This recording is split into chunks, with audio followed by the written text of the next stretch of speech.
Cos'è la normalità? E cosa può rappresentarla nel football? Viviamo in un paese dalla storia calcistica importante, ma dal futuro in piena salita. Mentre l'Europa si misura con uno scenario incerto, l'Asia pare il punto di riferimento geopolitico dei prossimi anni. Se di programmazione dobbiamo parlare, allora il Giappone vi rientra quasi ontologicamente.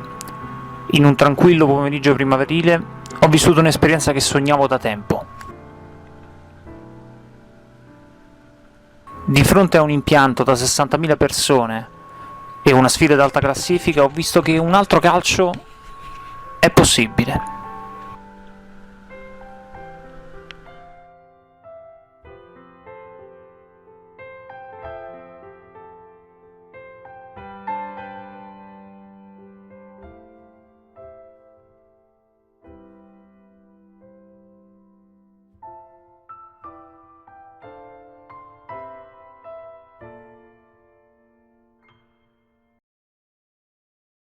Qualcuno si chiederà chi io sia. Mi chiamo Gabriele, sono un curioso del calcio, uno di quelli che prova la stessa eccitazione per una finale di Champions League o per Tonga Samoa americane, perché calcio ha lo stesso valore ovunque lo guardi. Ho sviluppato una connessione profonda con il Giappone, per lo spirito di questo popolo che sembra superare le avversità nonostante abbia profonde contraddizioni, per un mondo che sembra ed è distante dall'Italia, per i loro prodotti culturali, per l'influenza che i videogiochi hanno avuto su di me fin da piccolo. Per questo, conclusi i miei studi universitari, ho potuto beneficiare di un viaggio nel luogo da sempre desiderato, 2 settimane divise fra Kyoto, Osaka e soprattutto Tokyo.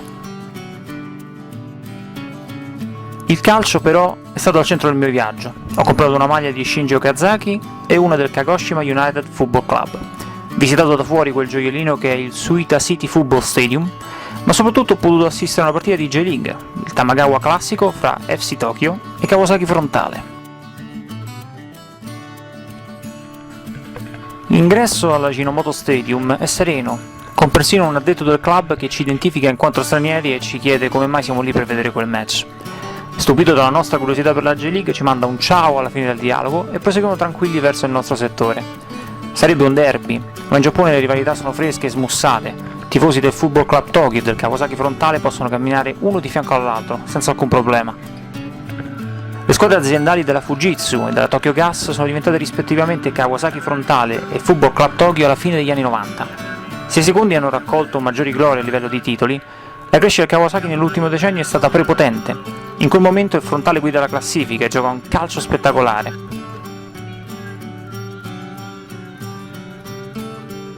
L'atmosfera è tranquilla anche dentro lo stadio. Nel raggiungere il nostro settore faccio una capatina nel settore ospiti, dove la torsida nerazzurra del Frontale attende con pazienza l'inizio delle ostilità, un'attesa fatta di canti, con i tifosi del Kawasaki parecchio rumorosi. Giunti nel nostro settore possiamo scegliere il posto che vogliamo, c'è un'indicazione, ma le 30.000 presenze, comunque il dato più alto fino a quel momento, ci spinge a trovare 2 posti isolati. Davanti a noi vediamo famiglie, e un'usanza tipicamente nipponica che si conferma anche allo stadio. All'entrata ci è stato consegnato un telo in plastica che sembra una busta. All'inizio facciamo fatica a comprendere a cosa serva, poi capiamo come sia un telo per i piedi, in modo tale che il pubblico giapponese possa togliersi le scarpe, come se fosse a casa. L'Ajinomoto Stadium è uno stadio che probabilmente rivedremo alle Olimpiadi di Tokyo del 2020, un gioiellino pulito e ordinato. Davanti a me c'è una famiglia. Il padre indossa la maglia di Yonemoto, la figlia la casacca dei Capitan Morishige. La presentazione è ben preparata per la squadra di casa, con tanto di inno. Manca poco e il calcio inizia e arriva, ma la prima sorpresa è dietro l'angolo.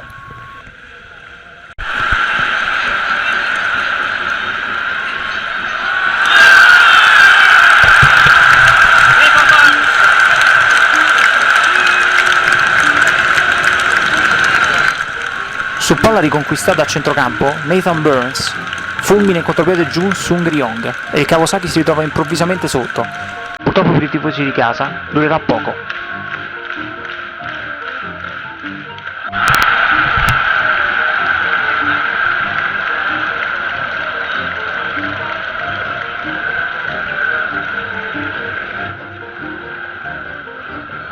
Yoshito Kubo segna il pareggio 7 minuti più tardi.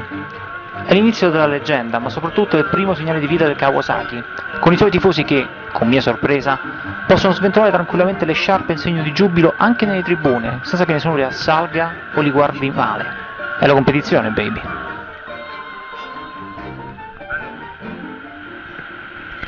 Sembra una gara strana. Nonostante il pareggio, il Kawasaki sembra tutt'altra squadra rispetto alle prime giornate. E il Football Club Tokyo ne approfitta, collezionando altre occasioni da gol.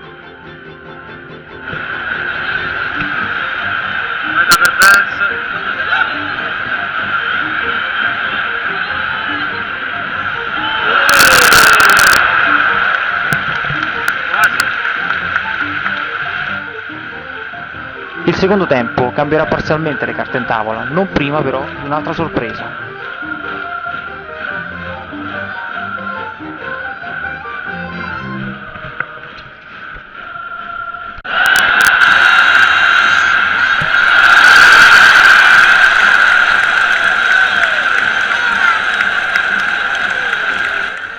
Con una precisione quasi fantoziana, Yu Kobayashi sbaglia a porta vuota il gol del 2-1, pentendosene poco dopo.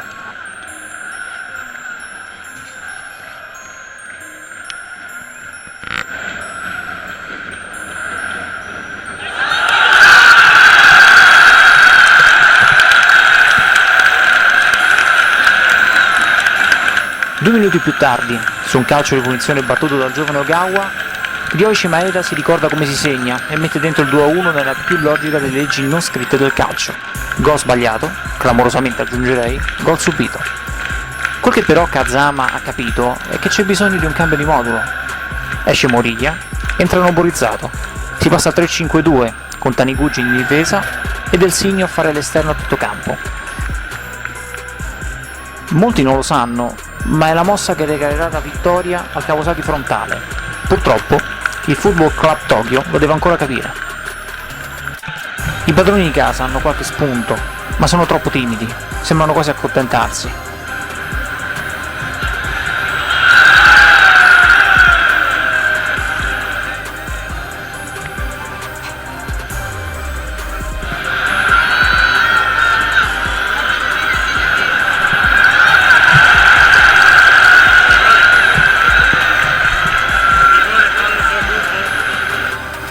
L'esperienza e l'astuzia di Okubo portano Yonemoto a stenderlo in aria e la diga di Jofuku cede. In una gara da 3 tiri in porta è un dramma. Tokunaga prova a distrarre il numero 13 del Kawasaki, ma dal dischetto Okubo è letale. 2-2. Lo Yoshimeter sale a 161 gol, record della J-League in solitaria.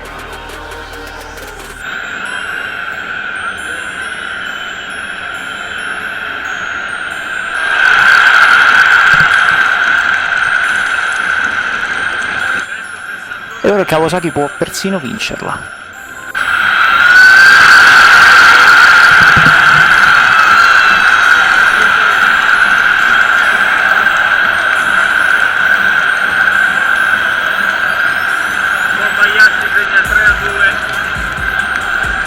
Il 3-2 di Kobayashi è solo la parola fine a qualunque speranza di vittoria dei padroni di casa. Un gol per farsi perdonare, da rapinatore d'aria. Il terzo nel Tamagawa classico, ma soprattutto una rete che lo lancia verso la torsida nerazzurra.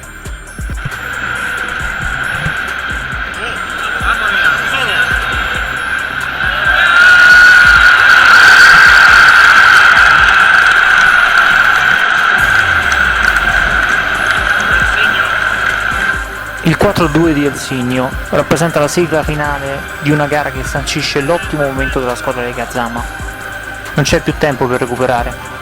Il Football Club Tokyo perde ancora e neanche l'ingresso di Moriki passa a salvare Jofuku, mentre Kawasaki festeggia la prima di 3 vittorie in altrettanti classicos disputati nel 2016.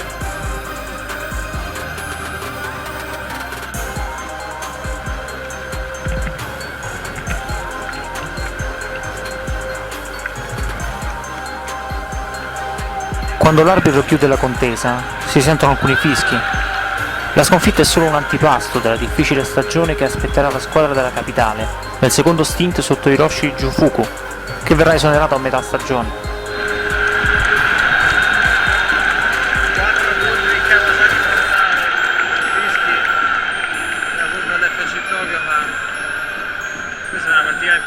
essere il proseguo del campionato. Il Kawasaki Frontale, d'altro canto, vincerà 3 derby, ma non porterà a casa nessun trofeo, arrivando terzo in campionato e perdendo la finale di Coppa dell'Imperatore.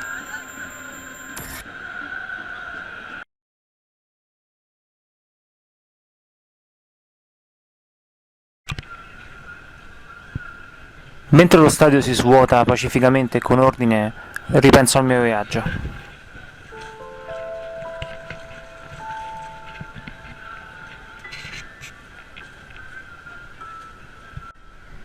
Il Tamagawa classico è stato l'ultima tappa di un'esperienza magnifica che porterò con me nel cuore per tutta la vita.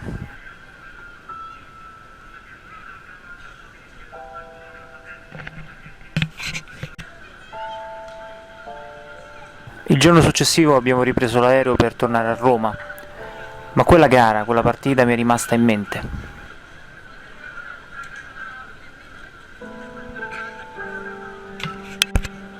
È stata una delle giornate più soddisfacenti della mia vita.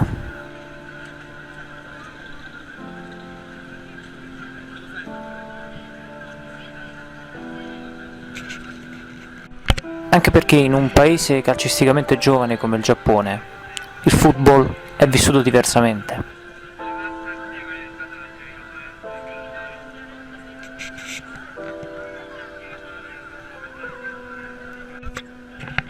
C'è passione, ma non conflitto a tutti i costi. C'è una sana rivalità, ma gli episodi di violenza sono piuttosto rari.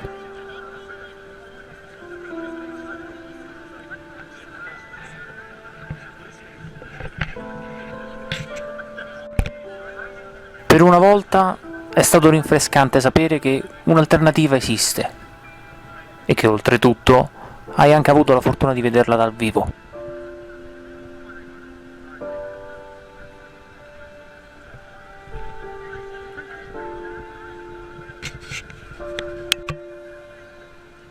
In fondo, il calcio è troppo grande per farti credere che il tuo mondo, il tuo contesto, sia l'unico effettivamente realizzabile.